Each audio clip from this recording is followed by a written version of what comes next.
Alright everyone, some of you might be old enough, like myself, to remember the IRS scandal under Obama, the Lois Lerner scandal, in which she, the middleman, was thrown under the bus in order to shield Obama from a policy that he had to have at least been aware was going on. IRS targeting. Now what happened back then in the 2010s? The IRS under Lois Lerner, probably commanded directly by Barack Obama, targeted different groups that were filing for nonprofit status. The big story was Tea Party groups at the time. Conservative groups are being targeted. I noticed that none of the neocon groups got targeted in such a manner. Only groups associated with the Tea Party or with Ron Paul-style libertarianism were ever targeted.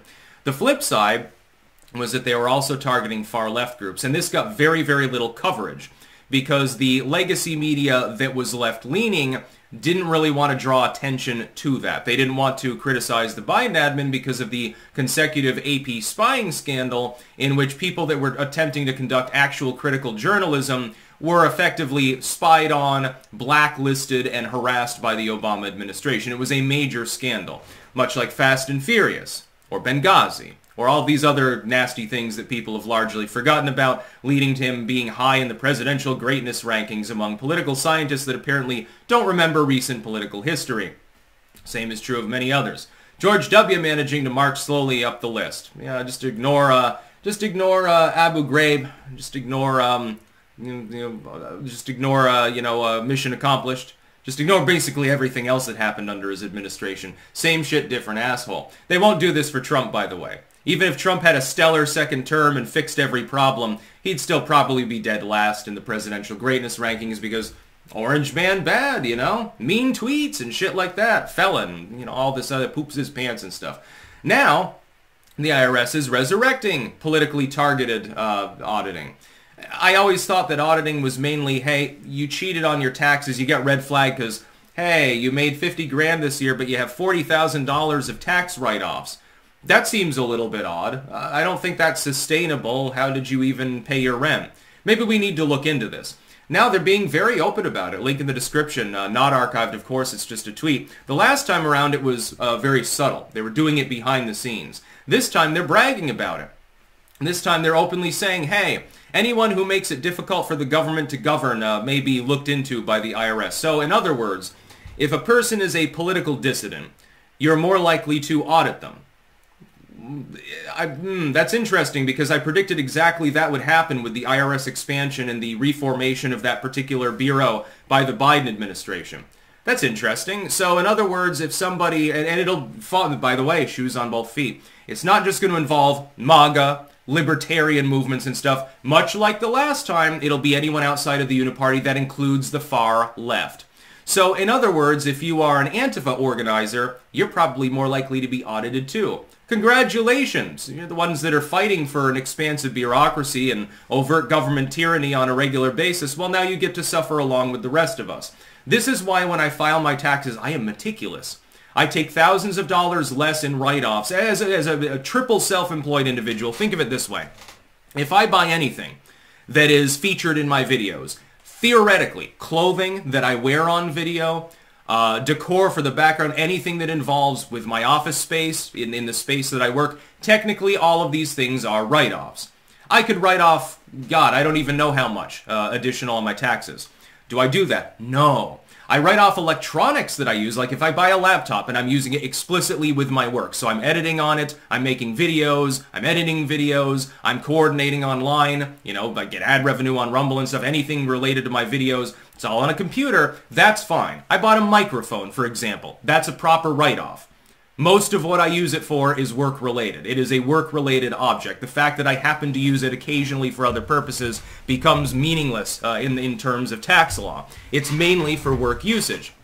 If I were to travel for work, that would be a proper write-off. But if I'm also doing my own personal stuff when I'm there, then it's more of a gray area, so I wouldn't write it off. I could write off a lot more than I actually do.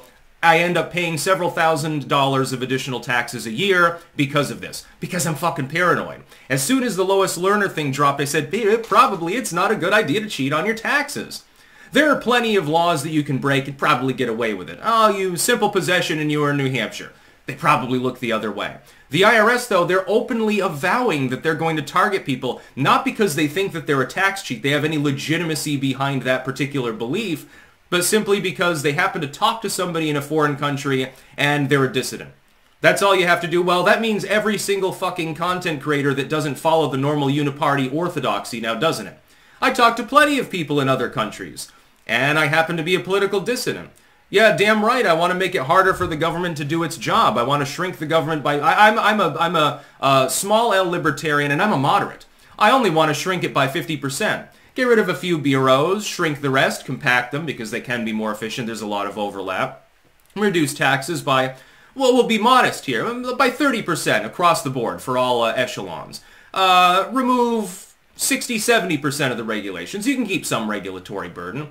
Get rid of 20 or 30% of the laws that are on the books. This is just a start. I'm a moderate libertarian. That's all I want to do, and eliminate all gun control.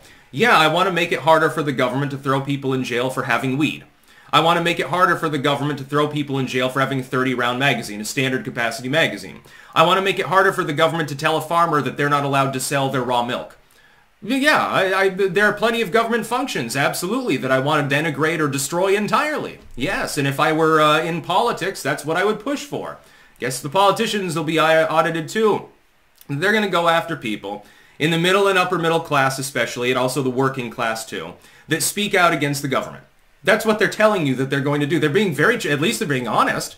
Last time around, they weren't being honest about it. They pretended it wasn't happening. When it was revealed, yeah, by the way, there's a whistleblower that claims, yeah, this is happening, here's the documentation. All of a sudden, it blew up in their face. Obama said, well, I had no clue this was going on. My bad. I posited, by the way, at the time, and I hold to it. Either Obama was lying straight up to people and he knew it was going on, so he's being a liar and malevolent, or he really genuinely didn't know, in which case he's completely inept. You weren't getting regular reports on this effort from the head of the IRS?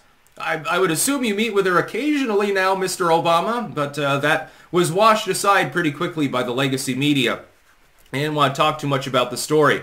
And if you did talk about it, you got called far right at the time. By the way, around that time, I was definitely not far right. I was more on the libertarian, certainly not Republican fringe. Still with some liberal beliefs, actually, remnant from when I voted for Obama in fucking 2008. I don't, by the way, apologize for that, because look at the alternative. John McCain, yeah, I think arguably would have been worse. Similar policies overall, but without even a facade of being anti-war in any way, shape, or form. I think that would have been a mistake. I think John McCain was the worst candidate. Same is true of Obama v. Romney, but they were both so bad. I wrote in Ron Paul. But the targeting has returned. This time, though, they're telling you flat out in their own literature, hey, this is what we're going to do. If you're making it hard for the government to govern, if you're promoting any policies towards that end, so like I do, or you're an activist or something, you protest or something. Oh, no, the right to protest is fine, but there are consequences to your actions, and I can hear the bootlickers now. Well, if you don't like it, just don't be a dissident. Be like me, a brain-dead fop, with your two-car garage and your white picket fence, and eat some bug burgers. Be a slave, because then you won't get in trouble. If we all just do what Uncle Sam tells us, everything would be fine. Pure boomer-ass mentality, fucking cucks. That's about all. Peace out.